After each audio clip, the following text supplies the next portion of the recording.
पहिले तर तू जे बोलते ते करायला दोन गोष्टी असतात. एक असतं फंडामेंटल अनालिसिस आणि एक असतं टेक्निकल अनालिसिस.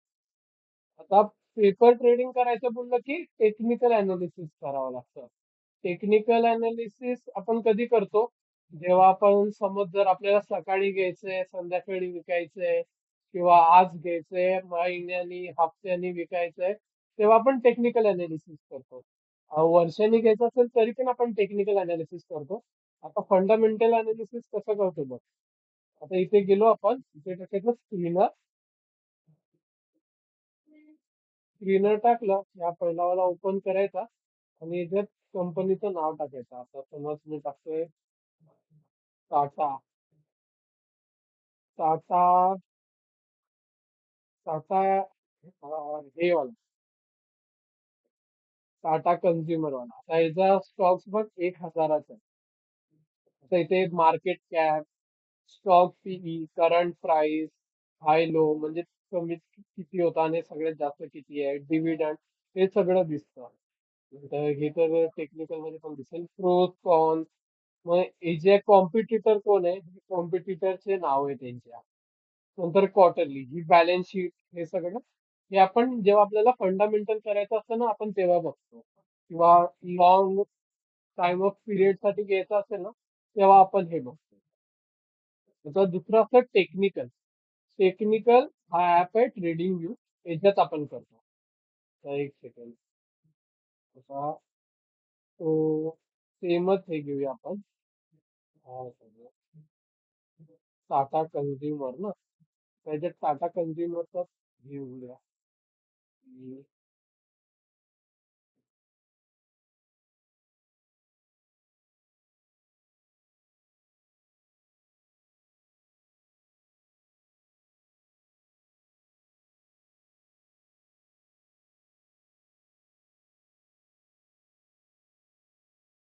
हम्म, हे बघ, टाटा कन्झ्युमर.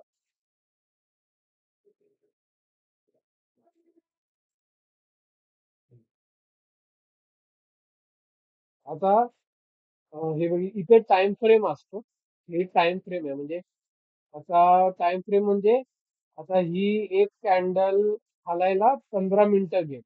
15 मिनिटांनी ही एक कॅन्डल बनेल. 5 मिनिटांनी एक कॅन्डल असं. हम्म. तर आता दिवसभराचं घ्यायचं असेल तर एक 15-30 मिनिटाचं बघितलं पाहिजे.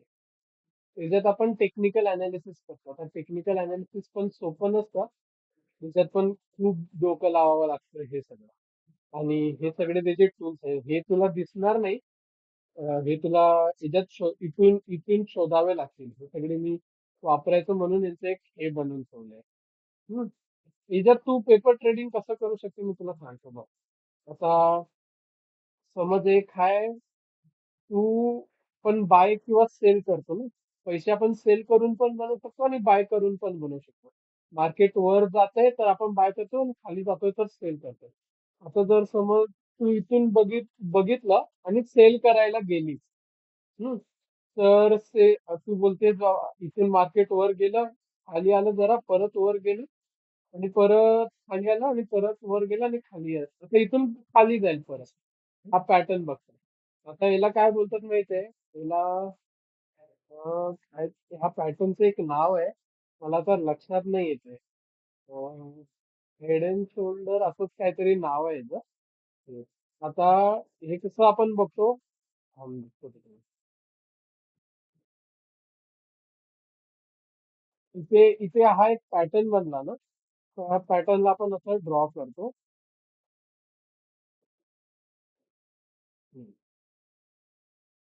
ड्रॉ केला. आता मार्केट इथे गेलं, इथे रेझिस्टन्स घेतलं. रेझिस्टन्स घेतलं म्हणजे काय, की इथे काही सेलर बसलेले 1,071 रुपीजला. त्यांनी इथे विकलं. परत मार्केट जरा वर जायला बघितलं आणि परत इथून काही लोकांनी विकायला चालू केलं. आता हे बघ, हे आधीच आहे ना. इथे एक रेझिस्टन्स होता. मार्केट इथे एकदा जाऊन इथून जरा बाउन्स झालेला. इथे सॉरी, सपोर्ट आहे. आधी जो आधी झाला असतो त्याला रेझिस्टन्स बोलतो ना, आणि मार्केट त्याच्या वर जाऊन परत त्या लाईनीकडे आलं की आपण त्याला सपोर्ट बोलतो. आता मार्केट इथे आहे, मार्केट इथे जरा सपोर्ट घेईल. आता इथे दोन होऊ शकतात, एक तर मार्केट इथून वर जाईल किंवा मार्केट इथून खाली जाईल, जसं इथे झालेलं. हे याला काय म्हणतात, याला फेक ब्रेकआउट बोलतात. म्हणजे काही आता जर समज तू इथे असशील आणि तू बोलली असेल की इथे सपोर्ट आहे ना, मग इथून खाली गेलं की मग मी विकते. पण काही लोक काय करतात की असं लोकांना ट्रॅप करण्यासाठी फेक ब्रेकआउट देतात आणि जसेच मग लोक बोलतात की सेल करतो, हे वर जातात. म्हणजे जे नवीन असतात ना मार्केटमध्ये, हे त्यांना ट्रॅप करण्यासाठी असं करतात. आता इथून मार्केट दोन गोष्टी करू शकतात. एक तर हे परत इथून सॉरी तीन, इथे सपोर्ट घेऊन परत वर जाईल, इथपर्यंत तर नक्कीच जाईल, किंवा याला तोडून खाली जाईल, नाहीतर मग साईडवेज. मार्केट नेहमी वर खाली नाही जात, साईडला पण जातं. साईडवेज म्हणजे काहीच नाही करणार, ह्या दोन लाईनीच्या मध्येच फिरत राहील असं. आता याच्यात मी तुला, तू चालू मार्केटचं बोलत होतीस ना, चालू मार्केट मध्ये दाखवतो.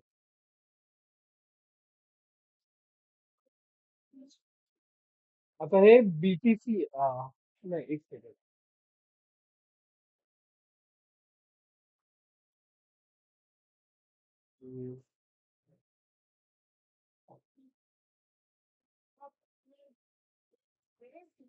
हे बीटीसी आहे, म्हणजे बिटकॉइन. बिटकॉइन नेहमी चालूच राहतं, ते बंद नाही होत, 24 तास चालूच राहतं.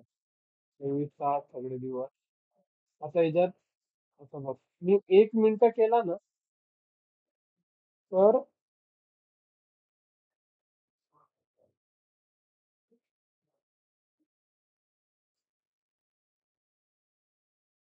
ही एक कॅन्डल बनायला 1 मिनिट लागेल. हा इथे टाइम चालू आहे, 32 सेकंड, 31 सेकंड, 29 सेकंड, हा टाइम चालू आहे. आता ही एक कॅन्डल बनायला एक एक मिनिट घे. असं त्याचा टाइम पण कमी होतो.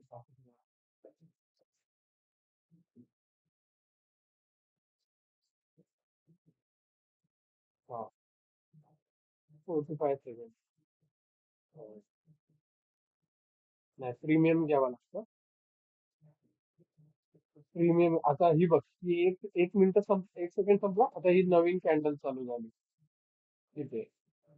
आता तुला इथे घ्यायचं, आता तुला पेपर ट्रेडिंग करायची बोलत होतीस ना. आता जर समज तू इथून विचार करते की इथून मार्केट वर जाईल, तर आता हे तू कसं विकत घेते. आता इथे बाय आणि सेलचं पण हे आहे. हम्म. असं पण करू शकते तू. आता इथे बाय वर क्लिक केलं तर इथे ऑप्शन आहे बघ, पेपर ट्रेडिंग. याच्यावर क्लिक करायचं, कनेक्ट कर. हम्म.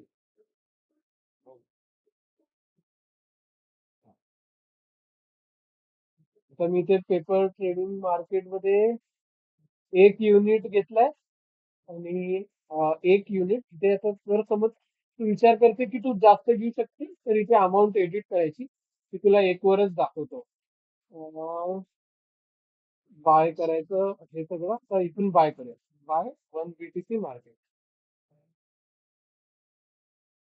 काय सॉरी, काहीतरी रॉंग झालं. सेल करून बघूया. हा, हे बघ. अरे market order edited on fund, काहीतरी. हम्म,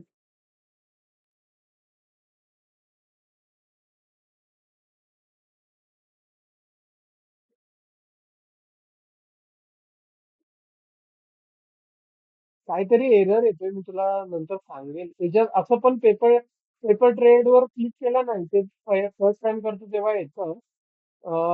ट्रेड केला ना तर ऑर्डर करतात. ते जाऊन सोपा तरीका सांगतो, ते थोडं टेक्निकल याच्यात त्याच्यात बघावं लागतं.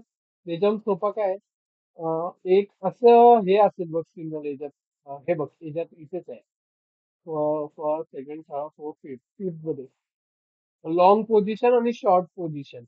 लॉंग म्हणजे बाय आणि शॉर्ट म्हणजे सेल.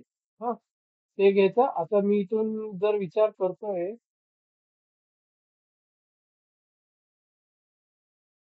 हम्म, हे बघ, असं बघायला गेलं तर हा इथे प्रिव्हियसचा हे आहे, सपोर्ट आहे.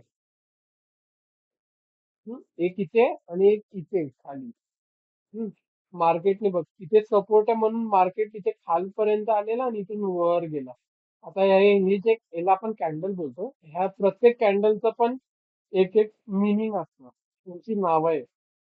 यांना ग्रेव स्टोन, डोजी, हिला ड्रॅगन फ्लाय, हिला ग्रेव स्टोन, डोजी, असं या सगळी नाव आहे त्यांची. आता जर तू समज बोलतेस की ह्या पॉइंट पासून मार्केट वर जाणार, ही जी लाईन बनवली आहे इथे, तर तू काय करशील, इथे लॉंग पोझिशन घ्यायची, इथे क्लिक करशील. हे बघ, आता हे तुझं मार्क झालं. आता हे ग्रीन आणि रेड काय ते मी तुला सांगतो.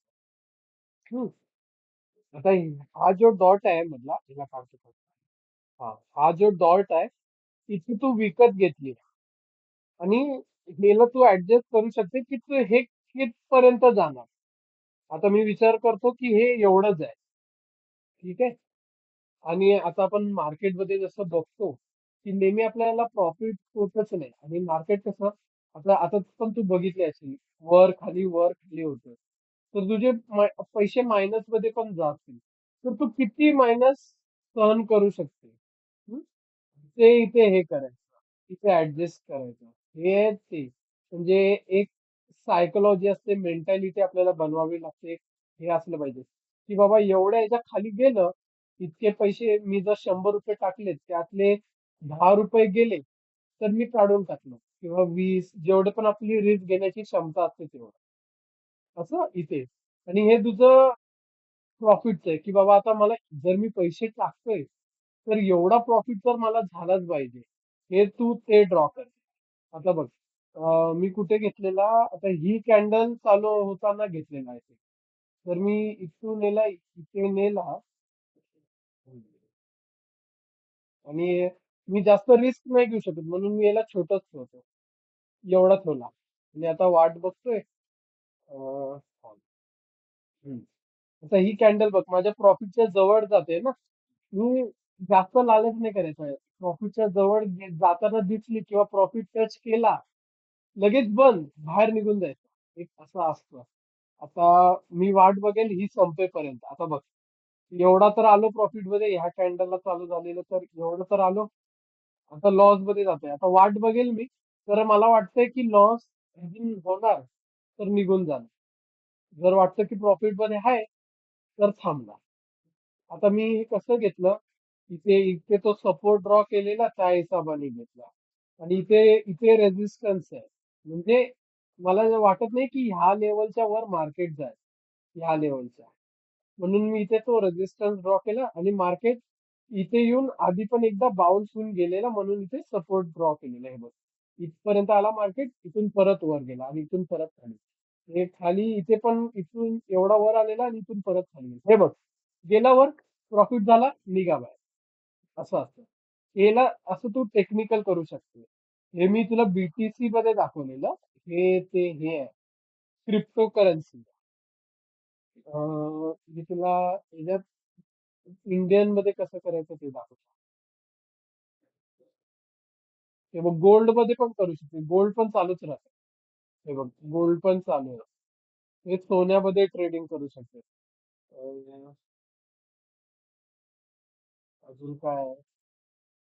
निफ्टी 50, रिलायन्स,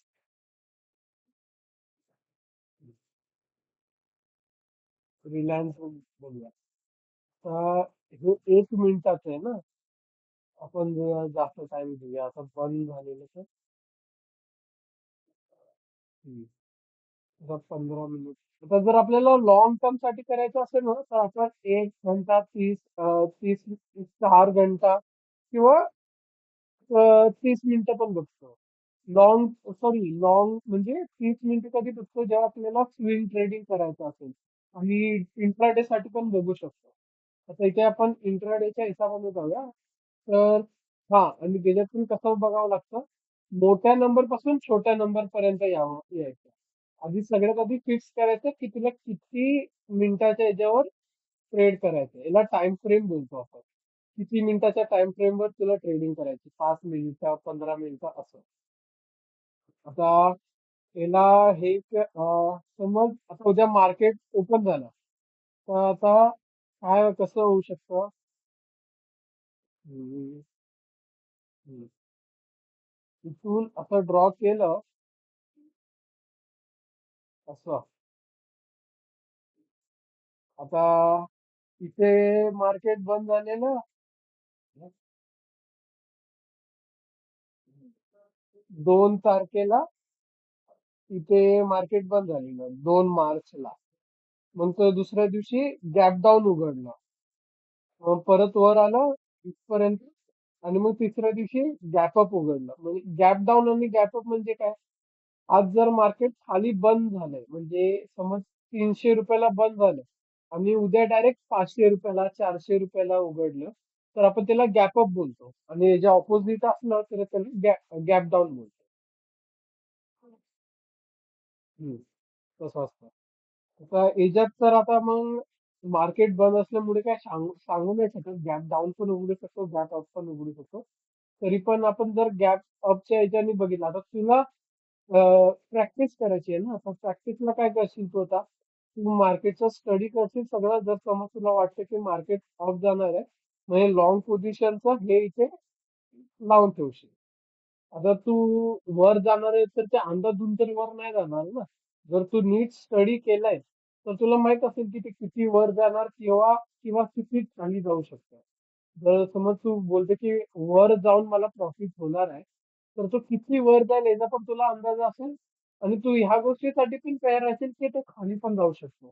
तर तुझं प्रॉफिट तुला किती अलाव करते की एवढं खाली गेलं की मग मी पाठी होऊन जाईल, हे पण तू ठरवू शकतो. म्हणून मग हे लावून ठेवायचं. पण तू बघ की बाबा सकाळी समज 9:30 10 वाजता ये, ओपन कर, बघ तुला वाटते हा आता मला जरा चांगला चान्स वाटतोय, इथे इथे घेते पोझिशन. घेतला पोझिशन, ड्रॉ हे कर, केवढा प्रॉफिट पाहिजे, केवढा लॉस घेऊ शकतो, हे सगळं बघून घे आणि सोडून दे. म्हणजे तुला कळेल की किती गेलं. आता इथे जर मार्केट इथे आहे, बरोबर, तर तुझे इथे 1,000 रुपये लागतील ना, किती लागतील? 1,350 पकड. हा, आता 13,000, सॉरी 1,338 चालू आहे प्राइस, तर 1,350 लागतील. आता तू किती घेतेस? समज जर तू 2 क्वांटिटी घेते, हे बघ, खरं तर इथे बाय सेलच्या ह्याच्यात पण होतं, पण मला माहित नाही काहीतरी काहीतरी प्रॉब्लेम येतोय, तो बघितला पाहिजे. तुला असंच नॉर्मल सांगतो, इझी वे सांगतो. हम्म. आता जर समज तू 2 स्टॉक घेते, तर पेपरवर लिहून ठेव, 2 करून किंवा कुठेतरी नोट डाऊन कर 2. आणि हे कर्सर असं फिरवल्यावर तुला कळेलच तू घेतली त्यावेळी प्राइस काय होती. अं, 1,350 रुपये. 2 घेतलेली, जर प्रॉफिट मध्ये गेलीस, तर मग बघ 1,350 प्लस 1,350 जो होईल तो तुझा प्रॉफिट. वरचे 10-20 रुपये सोडून द्यायचे, ते ब्रोकरेज चार्ज येण्यात चालले जातात. आणि लॉस झाला तरी पण नोट डाऊन करून ठेवायचं की किती लॉस झाला, असंच शिकू शकेल. आता मी अजून तुला सांगतो, आता ह्याच्यात कसं असतं. मी हे इंडियन स्टॉक तर बघत नाही, जरा घाण आहेत ते, म्हणजे कसारा खूप आहे. हे सगळं बघायचं. आता याच्यात कसं व्हायचं, याच्यात आहे ना खूप सगळे हे आहे. माझ्याकडे बुक आहे, म्हणजे मी शिकत होतो ना तेव्हा ते सगळे नोट डाऊन करून घेतलेले, ही बुक आहे. तर त्याच्यात सगळं मी लिहिलेलं की कुठला पॅटर्न्स असतात त्याच्यात. ते सगळं असतं.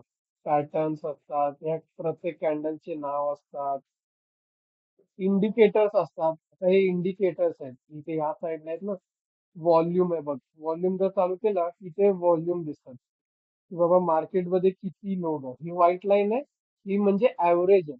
त्या व्हाईट लाईनच्या खाली जर लोक असतील, तर म्हणजे मार्केटमध्ये व्हॉल्यूम कमी आहे. आणि ह्या लाईनीला टच होत आहे किंवा जास्त आहे, तर मार्केटमध्ये व्हॉल्यूम जास्त आहे, म्हणजे लोक जास्त आहे. आता इथे दुपारी बघ, इथे व्हॉल्यूम कमी होता, आता का व्हॉल्यूम आलाय? कारण की आता 6 वाजले, आता न्यूयॉर्कचा का लंडनचा कुठला तरी स्टॉक मार्केट ओपन झाला असेल, म्हणून इथे व्हॉल्यूम आले तेवढे. हा, हे एक असतं, याच्यावरून हे करतं आपल्याला. दुसरे हे इंडिकेटर्स आहेत जे मी सेटिंग चेंज केलेले. आता याचं कसं होतं तर मला एवढं आठवतंय. हम्म. याचं असं होतं की ही एक रेड लाईन आहे. ह्या रेड लाईनला ब्ल्यू लाईन जेव्हा पण क्रॉस करेल एका मोठ्या कॅन्डलनी, तेव्हा ज्या साईडला पण क्रॉस करेल त्या साईडला घ्यायचं असतं. असलं ते मी सेटिंग चेंज करून करून केलेलं. आता इथे बघितली तर इथे एकदा क्रॉस केलेलं ह्या साईडला, आणि मग इथून मार्केट खाली गेलं. जर इथे घेतलं असतं तर सेल केलं असतं तर इथे प्रॉफिट झाला असता. प्लस परत इथे इथे क्रॉस केला, इथून पण घेतला असतं तरी इथपर्यंत तरी काहीतरी प्रॉफिट झालाच असता. मध्ये मध्ये फ्रेक, आधी बोललेलो फ्रेक ब्रेकआउट देतं हे ते, हे पण आहे इथे. तर एवढंच असतं.